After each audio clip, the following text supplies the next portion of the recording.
بسم اللہ الرحمن الرحیم۔ آج یہ حقیقت ٹی وی والے صاحب نے ایک عمران خان کا ٹویٹ اس کے اوپر تبصرہ کیا ہے، اور عمران خان صاحب نے ایک شعر اس میں لکھا ہے۔ اب اس کے اوپر تبصرہ انہوں نے جیسا بھی کیا ہے، لیکن میں اپنے انداز سے اس کے اوپر گفتگو کرنا چاہوں گا۔ شعر یہ ہے کہ عمران خان صاحب ٹویٹ کرتے ہیں کہ عشق قاتل سے بھی مقتول سے ہمدردی بھی، یہ بتا کس سے محبت کی جزا مانگے گا۔ یہاں ذرا لکھنے میں ان کو غلطی ہو گئی، یہ بتا کس سے محبت کی جزا مانگے گا۔ اس کے بعد نیچے لکھا ہوا ہے کہ آرمی چیف کی تعیناتی سے پہلے عمران خان کا اہم ترین شعر۔ تو گویا عمران خان صاحب یہ کہنا چاہ رہے ہیں بقول حقیقت ٹی وی کے کہ یعنی ان کے اوپر قاتلانہ حملہ ہوا، میرے ساتھ بھی ہمدردی ہے آپ کو، اور جو چور اور ڈاکو مسلط کر دیے ہیں ان کے ساتھ بھی دوستیاں آپ کی، تو بتاؤ پھر آپ کا کیا بنے گا، آپ کدھر ہو؟ تو اس انداز سے انہوں نے تبصرہ کیا ہے۔ میں یہ چاہوں گا کہ یہ شعر سب کے اوپر فٹ آتا ہے، حتیٰ کہ عمران خان صاحب کے اوپر بھی یہ فٹ آتا ہے، کیونکہ دین کا یہ بھی نام لیتے ہیں، مدینہ ریاست کا یہ بھی نام لیتے ہیں۔ تو ان کو میں نے کہنا ہے کہ عشق قاتل سے بھی مقتول سے ہمدردی بھی، کہ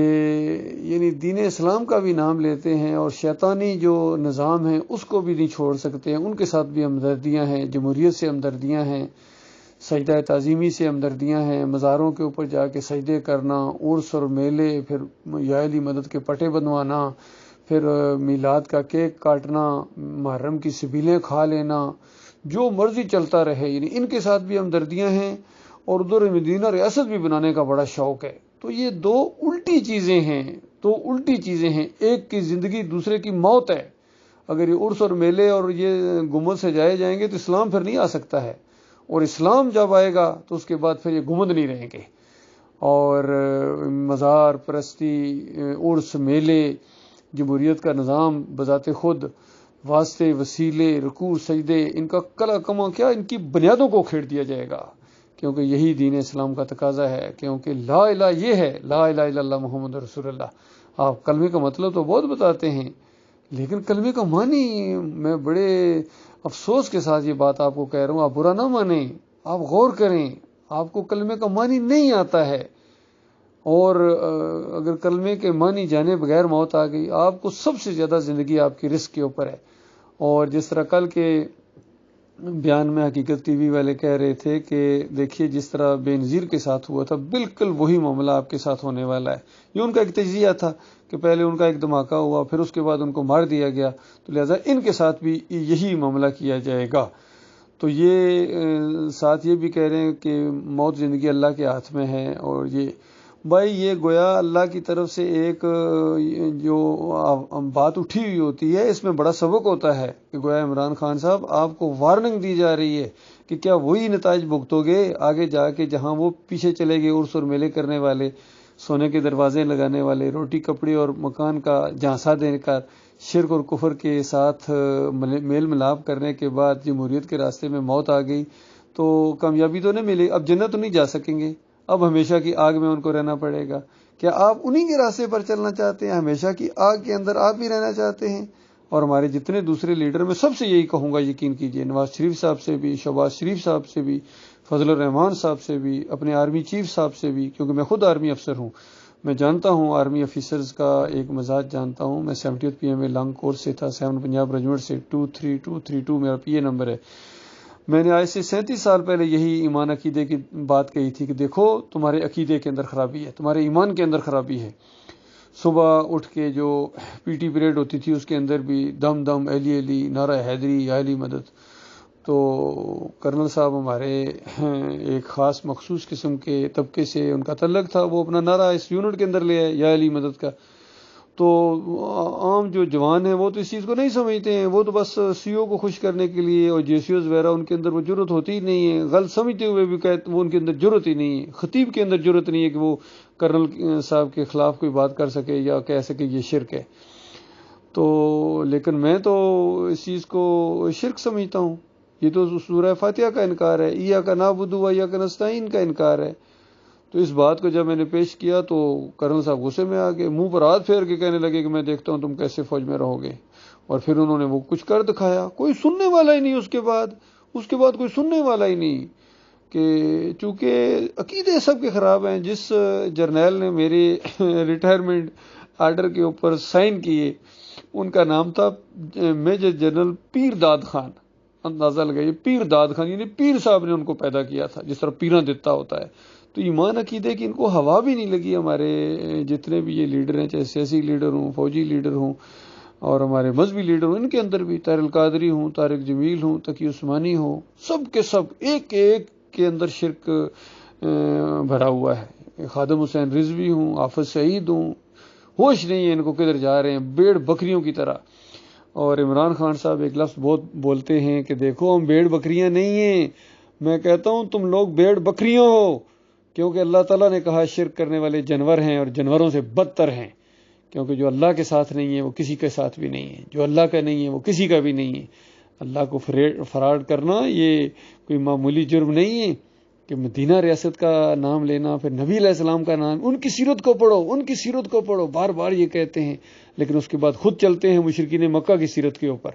اور جو بھی شرک کرنے والی قومیں گزری ہیں ان کی سیرت کے اوپر چلتے ہو، اور نبی علیہ السلام کے ساتھ تعلق جوڑتے ہو۔ آپ لوگوں کا کیا نبی علیہ السلام کے ساتھ تعلق ہے؟ وہ موحد تھے، مومن تھے اور مسلم تھے، اور اللہ کے آخری رسول، اور شرک کے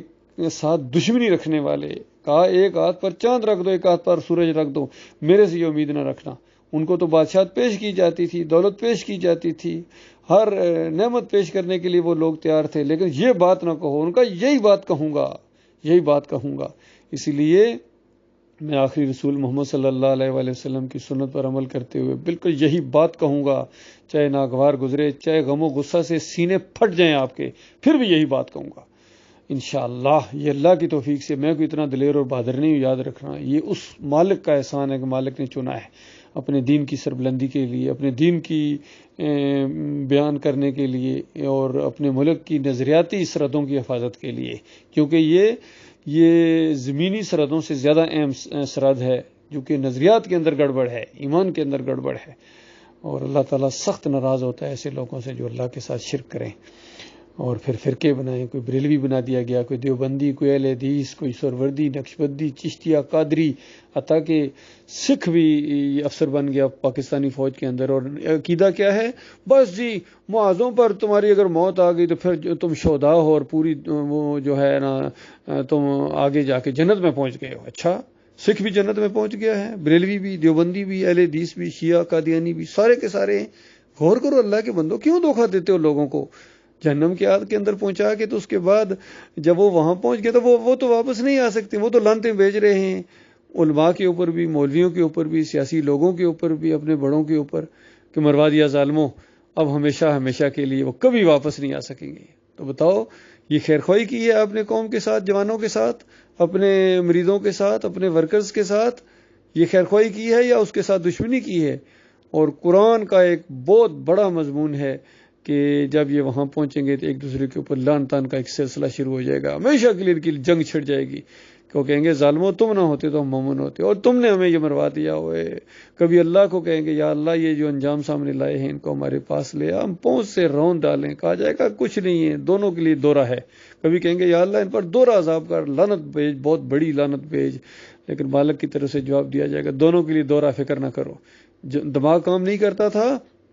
باقی ہر چیز سمجھتے تھے، لیکن ایمان عقیدے کی جب بات ہوتی تھی آنکھیں بند کر لیتے تھے۔ تو اب آ گئے ہو ایمان سے خالی، نمازوں کے باوجود، روزے کے باوجود، حج اور عمرے کے باوجود، جہاد کے باوجود، سب کچھ کرنے کے باوجود ہمیشہ کی آگ کے اندر رہنا پڑے گا۔ جہنم بے قرار ہے آپ کے لیے، یقین کیجیے، ابل رہی ہے، کھول رہی ہے ایسے لوگوں کے لیے جو اللہ کے ساتھ شرک کریں اور منافقت کریں، کفر کریں۔ اور آج یہ مسلمان اور یہ عرب خاص کر جن ان کی زبان میں عربی میں تھی، لیکن سب سے زیادہ اللہ کے نافرمان یہ بن گئے ہیں،